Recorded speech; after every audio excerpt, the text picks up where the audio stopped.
Sa'id ibda.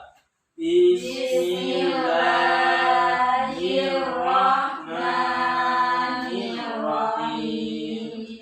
Raditu billahi rabba wa bil islami dina wa bi Muhammadin nabiyya wa rasulah.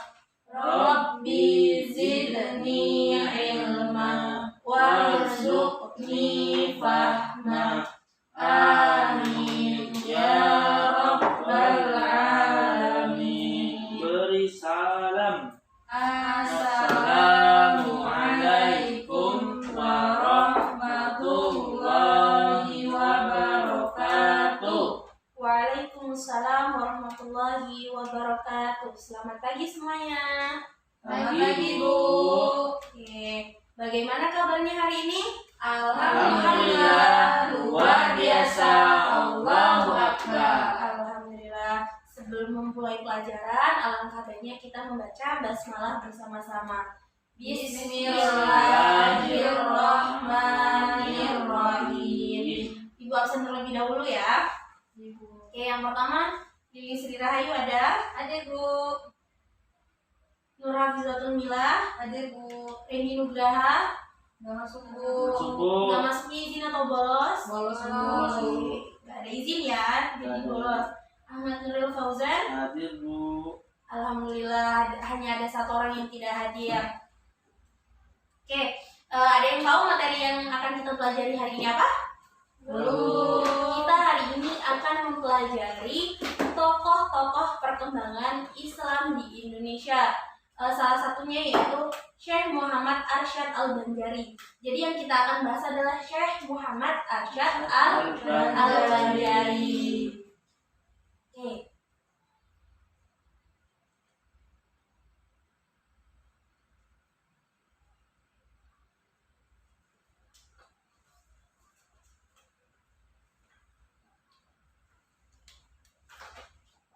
Syekh Muhammad Arsyad Al-Banjari. Nah, dari tujuan mempelajari tokoh-tokoh perkembangan Islam di Indonesia, salah satunya Syekh Muhammad Arsyad Al-Banjari itu adalah yang pertama, agar kalian mengerti biografi para tokoh perkembangan Islam di Indonesia.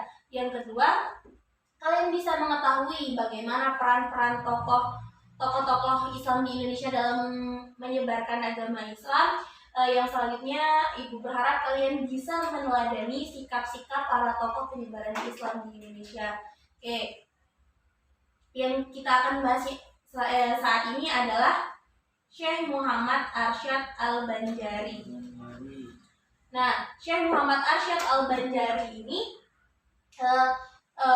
beliau adalah tokoh perkembangan Islam di Indonesia yang berasal dari Pulau Kalimantan.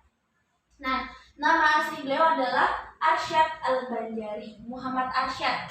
Jadi namanya adalah Syekh Muhammad. Nama aslinya adalah Muhammad Arsyad. Beliau mendapat gelar Al-Banjari setelah diangkat menjadi anak angkat oleh Sultan Tahmidullah, yakni Sultan Kerajaan Banjar. Nah, beliau ini lahir pada hari Kamis 15 Safar tahun 1122 Hijriah atau bertepatan dengan tanggal 19 Maret 1710 Masehi. Nah, dalam kehidupannya, Syekh Muhammad Arsyad Al-Banjari ini sejak kecil beliau itu sudah sangat terlihat bahwa cenderung beragama gitu, cenderung agamis, menjadi anak yang patuh kepada orang tua, rajin dalam belajar agama Islam. Nah, hal itu dikarenakan beliau itu memiliki ibu yang juga taat beragama. Jadi nama ibu Syekh Muhammad Arsyad Al-Banjari ini adalah Siti Aminah. Sedangkan ayahnya bernama Abdullah. Oke, ini sama seperti orang tua siapa? Orang tua Nabi Muhammad. Nah, Syekh Muhammad Arsyad Al-Banjari ini berasal dari keluarga biasa, namun keluarganya taat akan agama. Nah, sejak kecil Syekh Arsyad Al-Banjari ini senang melukis, pandai melukis lukisan Arab, kaligrafi, hot. Jadi tulisannya bagus. Suatu ketika Sultan Tahmidullah atau Sultan dari kerajaan Banjar itu ia berkunjung ke desa dari Syekh Muhammad Arsyad Al-Banjari ini. Desanya namanya Lok Gabang. Nah, Sultan Tahmidullah ini melihat sebuah lukisan, kok indah sekali. Kemudian Sultan Tahmidullah ini bertanya, siapakah yang melukis lukisan ini, kok indah sekali. Terus ada salah seorang menjawab, yang melukisnya adalah Muhammad Arsyad. Nah, di situ Sultan Tahmidullah ingin bertemu Muhammad Arsyad. Nah, muncullah keinginan Sultan Tahmidullah ini untuk mengangkat Muhammad Arsyad ini menjadi putra beliau, agar disandingkan, agar berteman, agar hidup bersama dengan putra beliau, cucu-cucu beliau yang usianya kurang lebih 7 tahun. Jadi seumuran dengan Syekh Muhammad Arsyad. Terus Sultan Tahmidullah ini datang kepada kedua orang tua Syekh Muhammad Arsyad, memohon izin untuk membawa anaknya dibawa ke kerajaan apa tadi? Kerajaan Banjar. Nah, namun awal mulanya ibu serta ayah dari Syekh Muhammad Arsyad Al-Banjari ini enggan untuk merelakan anaknya dibawa oleh Sultan Tahmidullah ke kerajaan Banjar. Namun setelah dipikir-pikir oleh orang tua Syekh Muhammad Arsyad ini, mungkin kehidupan anaknya akan lebih terjamin, mungkin anaknya bisa menyebarkan agama Islam lebih luas di kerajaan Banjar, maka diperbolehkannya Syekh Muhammad Arsyad Al-Banjari ini untuk diangkat oleh Sultan Tahmidullah menjadi anak dari Sultan Tahmidullah, yakni Sultan dari kerajaan Banjar. Nah, akhirnya Syekh Muhammad Arsyad Al-Banjari ini ikut menjadi anak dari Sultan Tahmidullah dan tinggal beberapa tahun di kerajaan Banjar. Nah, akhirnya Syekh Muhammad Arsyad Al-Banjari ini menikah. Nah, setelah ia menikah, ia juga menikah dengan seorang wanita yang paham agamis lah. Terus setelah memiliki anak pertama, memiliki anak kedua, Sultan Syekh Muhammad Arsyad Al-Banjari ini ingin belajar lagi. Dia memiliki keinginan, saya ingin belajar lagi. Akhirnya Syekh Muhammad Arsyad Al-Banjari ini mengutarakan niatnya kepada istri dan orang tuanya bahwa ia ingin belajar ke kota Mekah. Nah, diizinkanlah beliau belajar di kota Mekah oleh istrinya dan oleh keluarganya. Beliau belajar di kota Mekah selama 35 tahun. Lama kan beliau belajar? Oke. Saking lamanya Syekh Muhammad Arsyad Al-Banjari, beliau ini belajar tentang tasawuf, tentang ilmu fikih, tentang ilmu faraid, dan masih banyak lagi. Selanjutnya yang akan kita bahas adalah karya-karya dari Syekh Muhammad Arsyad Al-Banjari.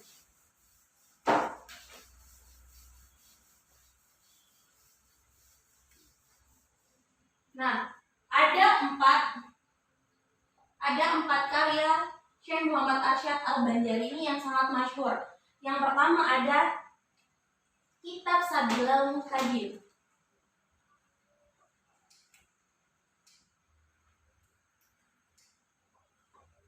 Yang kedua ada Kitab Tuhfatul Thalibin.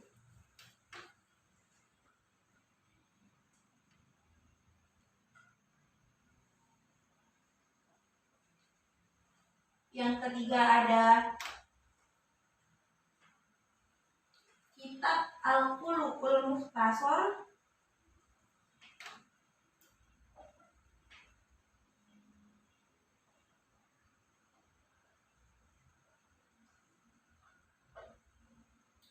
dan yang terakhir adalah kitab-kitab usuluddin.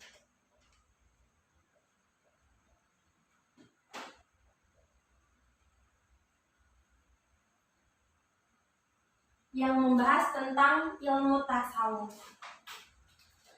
Oke, jadi ada empat karangan Syekh Muhammad Arsyad Al-Banjari yang sangat masyhur. Yang pertama ada kitab Sabilal Muhtadin, yang kedua adalah Tuhfatul Ghalibin, dan yang ketiga ada Al-Qulu'ul Mukhtasar, dan kitab yang terakhir adalah kitab-kitab usuluddin. Jadi kitab-kitab yang pertama yang ada 3 ini adalah kitab-kitab mengenai hukum fikih. Nah, yang terakhir ini kitab usuluddin ini ia cenderung membahas tentang kitab tasawuf, faraid, dan lain sebagainya. Oke, sampai di sini paham? Paham. Ada yang perlu ditanyakan? Tidak, Bu. Ya. Oke, karena kalian sudah paham, Ibu akan mengadakan evaluasi. Evaluasi apa ya namanya? Evaluasi kecil. Setelah kan Ibu sudah menjelaskan nih tadi, udah paham semua kan? Paham, Bu. Oke, Ibu akan menggunakan aplikasi Pikrandom. Jadi Ibu akan acak kalian. Jadi Ibu akan mengacak, kemudian siapa yang terpilih, Ibu akan tunjuk untuk menjawab pertanyaan dari itu. Semuanya siap? Siap, Bu. Alhamdulillah. Oke, Ibu mulai ya. Ibu dihapus dulu nanti nyontek. Oh, siapa yang suka nyontek di sini? Lili, Bu. Dulu apa Lili?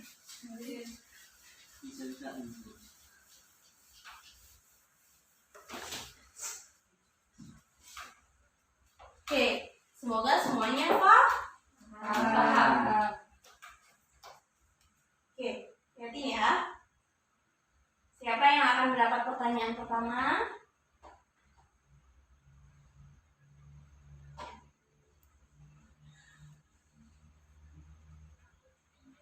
Oke. Yang mendapat pertanyaan pertama adalah Nur Hafizatul Milah. Dengerin baik-baik pertanyaannya. Poin kamu. Dapat poin 10 untuk tambahan nilai tugas kamu. Siapapun yang bisa jawab kuis Ibu akan mendapat tambahan poin 10 untuk nilai tugas. Jadi pertanyaan yang pertama, tadi kan Ibu sudah jelaskan nih, ada beberapa kitab-kitab masyhur karya dari Syekh Muhammad Arsyad Al-Banjari.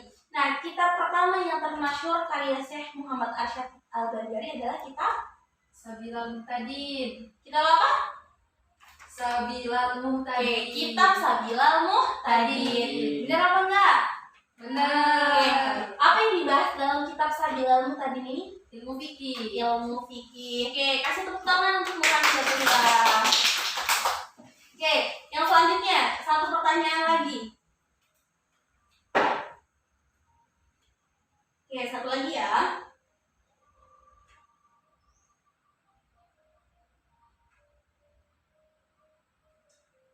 Oke, siapa yang kena? Lili, Lili Sri Rahayu. Oke, pertanyaan, dengarkan baik-baik ya Lili. Tadi kan Ibu sudah menjelaskan sedikit biografi tentang Syekh Muhammad Arsyad Al-Banjari. Nah, kapan dan di mana Syekh Muhammad Arsyad Al-Banjari itu lahir? 15 Maret 1122 atau 12 Maret 19 Maret 1710 Masehi. Oke, benar nggak? Benar. Oke, Syekh Muhammad Arsyad Al-Banjari itu dilahirkan di Desa Lok Gabang, tepatnya di Kalimantan Selatan pada hari Kamis tanggal 15 Safar tahun 1122 Hijriah atau bertepatan dengan tanggal 19 Maret tahun 1710 Masehi. Oke, tadi Ibu belum menjelaskan wafatnya Syekh Muhammad Arsyad Al-Banjari. Nah, Syekh Muhammad Arsyad Al-Banjari ini wafat pada tanggal 3 Oktober tahun 1812.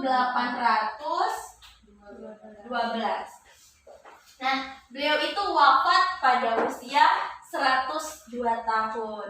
Oke. Ibu anggap paham semua ya, karena sudah bisa menjawab pertanyaan Ibu. Paham, Bu.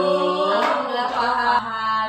Nah, untuk tugas yang selanjutnya, yang di bab selanjutnya, Ibu berikan tugas kalian untuk membaca biografi tokoh perkembangan Islam selanjutnya, yakni Kiai Haji Hashim Asy'ari. Silakan di rumah dibaca, dipelajari. Nanti di pertemuan minggu depan sebelum pembelajaran Ibu akan tanya terlebih dahulu ya. Baik, Bu. Karena waktunya sudah habis dan materi sudah selesai, marilah kita tutup pelajaran kita pada hari ini dengan melafadzkan lafaz hamdalah. Alhamdulillahirabbil alamin. Jangan lupa dikerjakan materi selanjutnya, dibaca-baca materi selanjutnya. Untuk jam selanjutnya, tolong setelah Ibu pulang jangan keluar kelas terlebih dahulu ya.